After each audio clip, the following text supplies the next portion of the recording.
The first major application of containment policy came in 1947, when both Greece and Turkey became destabilized. President Truman requested $400 million in military and economic aid to shore these governments up against possible communist takeovers. The U.S. also sought to shore up free market countries and reinforce their orientation toward the United States.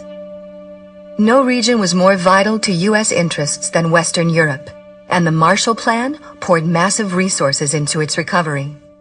But the real test of American resolve unfolded in a city that symbolized the very crossroads of the Cold War.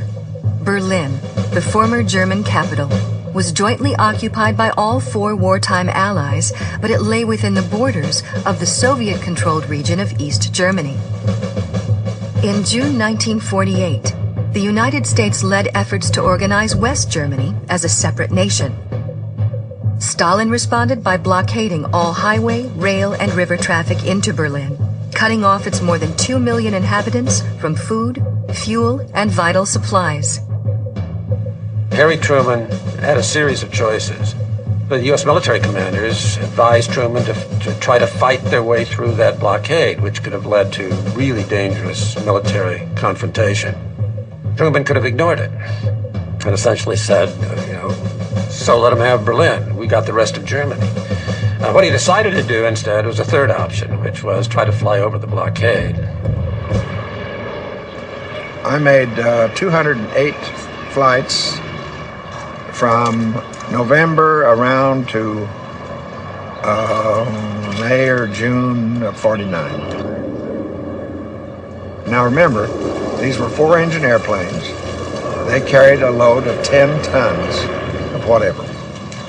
And we needed 450 tons a day just to keep those people in West Berlin alive.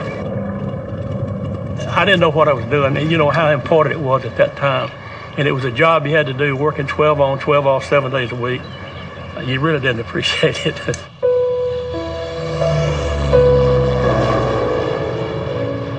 The only reason that I felt halfway decent about it was I was so mad at the Russians for doing this, and those little kids, those little hollow-eyed kids.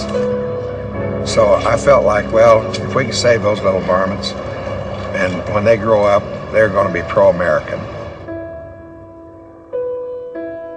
The Berlin airlift marked a very high point in American Cold War history. It was an incredible technological achievement.